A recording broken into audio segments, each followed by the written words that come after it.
নমস্কার, চ্যানেল 24/7 আপনাদের স্বাগত। আপনাদের সঙ্গে রয়েছে আমি সঞ্জিতা। শুরু করছি ফার্স্ট নিউজ। প্রবল ঘূর্ণিঝড়ে বিধ্বস্ত ব্রিটেন, ঝড়ের তাণ্ডবে উড়ে গেল একের পর এক বাড়ির ছাদ। ঘন্টায় 195 কিমি বেগে প্রবল হাওয়া দাপটে ভাঙলো গাড়ি, উপড়ে গেল গাছ। ঝড়ে এ পর্যন্ত 10 জনের মৃত্যুর খবর মিলেছে। আবহবিদরা জানাচ্ছেন সাম্প্রতিককালে এমন বিধ্বংসী ঝড় ইংল্যান্ডে এই প্রথম। শুক্রবার লিভারপুলে ঝড়ের তাণ্ডবে গাড়ি উল্টে মৃত্যু হয়েছে এক পৌরের। আয়ারল্যান্ডে গাছ ভেঙে পড়ে 60 বছর বয়সী এক বৃদ্ধের ওপর। ঘটনাস্থলেই তিনি মারা যান। ঝড়ের বেগে লন্ডনের O2 অ্যারেনা স্টেডিয়ামের ছাদ উড়ে গিয়েছে। একের পর এক বাড়ি তছনছ হয়ে গিয়েছে, বিধ্বস্ত পরিবহন ব্যবস্থাও।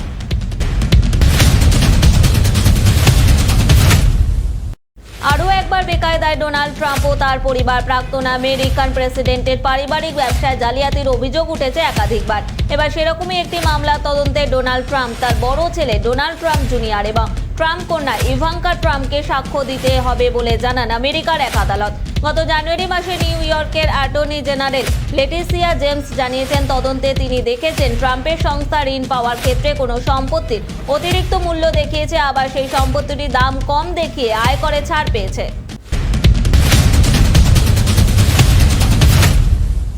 প্রায় হুমকি সুরেই রাষ্ট্রপুঞ্জের বৈঠকে আমেরিকান বিদেশ সচিব অ্যান্টনি ব্লিংকেন রাশিয়াকে উদ্দেশ্য করে বলেছিলেন, মস্কো যেন সরাসরি জানায় যে ইউক্রেনের ওপর রুশ বাহিনী হামলা চালাবে না। মস্কো তার জবাব তো দেয়নি, উল্টে পরমাণু যুদ্ধের জন্য মহড়ার প্রস্তুতি নিচ্ছে তারা। আগামীকাল থেকে সেই মহড়া শুরু হওয়ার কথা।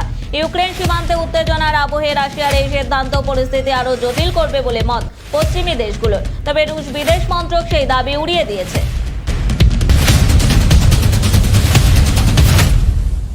শেষ পর্যন্ত রুশ সেনা ইউক্রেন আক্রমণ করবে বলেই মনে করেন আমেরিকার প্রেসিডেন্ট জো বাইডেন। শুক্রবার তিনি বলেন, রাশিয়ার প্রেসিডেন্ট ভ্লাদিমির পুতিন রাজধানী কিয়েভ সহ ইউক্রেনে হামলা চালানোর পরিকল্পনা করে ফেলেছেন। সীমান্তে সেনা সক্রিয়তার ফলে উত্তেজনা তৈরি হলেও মিথ্যে কথা বলে ধামাচাপা দিতে চাইছেন। বাইডেনের দাবি, আমেরিকার গোয়েন্দা সংস্থা রিপোর্ট বলছে আগামী কয়েক সপ্তাহের মধ্যে ইউক্রেনে হামলা চালাবে রাশিয়ার সেনা। এক মাসের বৃষ্টি 3 ঘন্টায় প্রবল বর্ষণের ধাক্কায় হরপাবান ও ভূমিধসে বিপর্যস্ত ব্রাজিল। সে দেশে পেট্রোপলিস শহরের রাস্তা কার্যত পরিণত হয়েছে নদীতে। কাদা স্রোতে বহু ঘরবাড়ি ঢেকে গিয়েছে, ভেসেও গিয়েছে। বৃহস্পতিবার পর্যন্ত অন্তত 110 জনের মৃত্যুর কথা জানা গিয়েছে। জোর কদমে শুরু হয়েছে উদ্ধার কাজ। ছবির মতো সুন্দর শহর পেট্রোপলিস, কিন্তু মঙ্গলবার থেকে শুরু হওয়া প্রাকৃতিক বিপর্যয়ে সেই শহর এখন ধ্বংসস্তূপে পরিণত হয়েছে। মৃত ও আহতের সংখ্যা আরও বাড়তে পারে।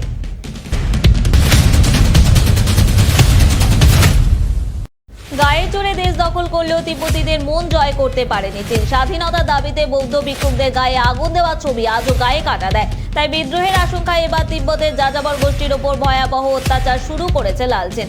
তিব্বতের ডার্গো প্রদেশে যাযাবর গোষ্ঠীর ওপর নেমে এসেছে কমিউনিস্ট স্বৈর শাসনের খাড়া। চীনা পুলিশের হাতে বন্দী হয়েছে কয়েকশো যাযাবর। অনেককেই ভয়ানক লেবার ক্যাম্পগুলিতে পাঠানো হয়েছে।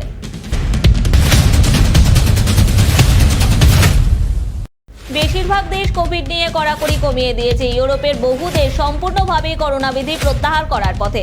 বর্তমানে সক্রিয় থাকা করোনার ওমিক্রন ভেরিয়েন্ট তেমন ক্ষতিকর নয় জানিয়ে ও অর্থনীতি চাকার গতি আনতে দেশকে স্বাভাবিক পরিস্থিতিতে নিয়ে যেতে চান রাষ্ট্রনেতারা। যদিও এতে খুশি নয় বিশ্ব স্বাস্থ্য সংস্থা। তাদের বক্তব্য, বেশি তাড়াহুড়ো করে এই সিদ্ধান্ত নেওয়া হচ্ছে। গাফিলতি করা হলে অতিমারি আরও দীর্ঘদিন ধরে চলবে।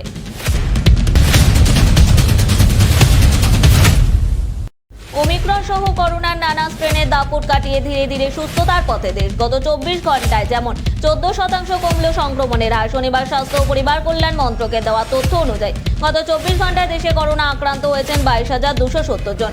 গতকালের যে সংখ্যাটা ছিল 25,000-এর নিচে। এক লাফে অনেকটাই কমেছে অ্যাক্টিভ কেস। বর্তমানে দেশে সক্রিয় করোনা রোগীর সংখ্যা 2,53,739।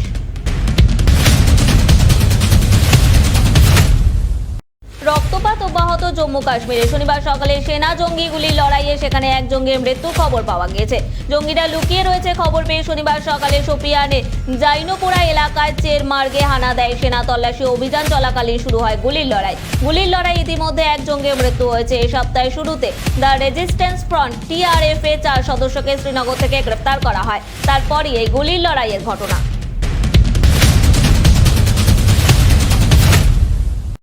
গরু পাচার মামলায় গ্রেফতার করা হলো এনামুল হককে। এনফোর্সমেন্ট ডিরেক্টর বা ইডির হাতে গ্রেফতার হয়েছেন গরু পাচার কাণ্ডের মূল অভিযুক্ত এনামুল। শনিবারই দিল্লির রাউস এভিনিউ আদালতে তোলা হয় তাকে। সূত্রের খবর, এদিন এনামুলকে নিজেদের হেফাজতে চাওয়ার আবেদন জানায় ইডি। এর আগে 2020 সালে সিবিআই এনামুলকে গ্রেফতার করেছিল। সীমান্ত এলাকায় গরু পাচারের অভিযোগ ওঠে প্রায়শই। এই পাচার কাণ্ডে একটি বড়সড় চক্রও কাজ করে। অভিযোগ, এরকমই একটি চক্র চালাতেন এনামুল। কর্ণাটকের শিক্ষা প্রতিষ্ঠানে হিজাব পরে মুসলিম ছাত্রীদের ক্লাস করার অধিকার নিয়ে মামলা চলছে। তারই মধ্যে বিজয়পুরার ইন্দি শহরে একটি কলেজে এক ছাত্রকে কপালে তিলক কেটে ক্লাসে ঢুকতে বাধা দেওয়ার ঘটনা উত্তেজনা তৈরি হয়েছে। কলেজ কর্তৃপক্ষের তরফে বলা হয়েছে, হিজাব বা গেরুয়া স্কার্ফের মতোই তিলকও ধর্মীয় চিহ্ন। চলতি সপ্তাহে হিজাব মামলার অন্তর্বর্তী নির্দেশে কর্ণাটক হাইকোর্ট হিজাব এবং গেরুয়া স্কার্ফ পরে শিক্ষা প্রতিষ্ঠান চত্বরে ঢোকার বিষয় সাময়িক নিষেধাজ্ঞা জারি করেছে। তিলক বা সিঁদুর সেই তালিকায় নেই, তা সত্ত্বেও কেন কলেজ কর্তৃপক্ষ তিলক পরার উপর নিষেধাজ্ঞা জারি করলেন তা নিয়ে প্রশ্ন উঠছে।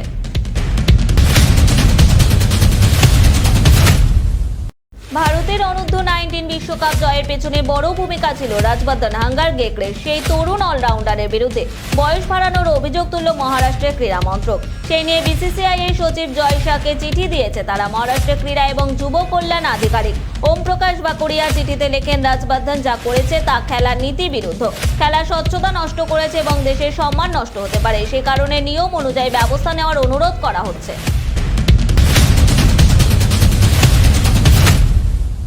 ভারত পাকিস্তান কূটনৈতিক সম্পর্ক খারাপ হওয়া দীর্ঘদিন দুদেশে ক্রিকেট সম্পর্ক বিচ্ছিন্ন।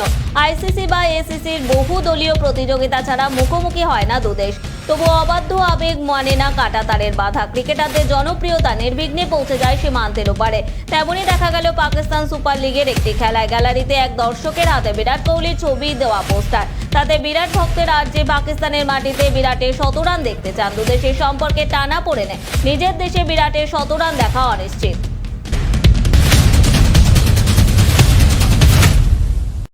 বাংলার চলচ্চিত্র নির্মাতা অনিক চৌধুরী সম্প্রতি শেষ করলেন তার নতুন ছবির কাজ। অভিনয় দেখা যাবে বলিউডের জনপ্রিয় অভিনেতা পবন চোপড়াকে, সঙ্গে উষা বন্দ্যোপাধ্যায়। বলিউডের বিভিন্ন ছবি সিরিজের অত্যন্ত জনপ্রিয় মুখ পবন চোপড়া। তবে বাঙালি পরিচালকের হাত ধরে কাজের সূত্রে কলকাতায় ঘুরে গেলেন সম্প্রতি। অনিক চৌধুরীর আগামী ছবির নাম the tale of a Santa and his much. ছবিতে রয়েছে মাত্র 2টি চরিত্র।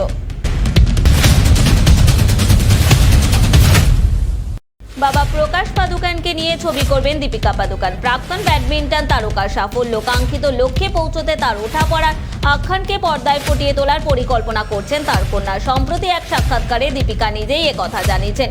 স্বামী রণবীর সিং এর ছবি 83 সহ প্রযোজক ছিলেন দীপিকা, কিন্তু তিনি মনে করেন ভারতীয় ক্রিকেট দল প্রথম বিশ্বকাপ জেতার আগে প্রকাশ বিশ্বের দরবারে পৌঁছেছিলেন ব্যাডমিন্টন নিয়ে।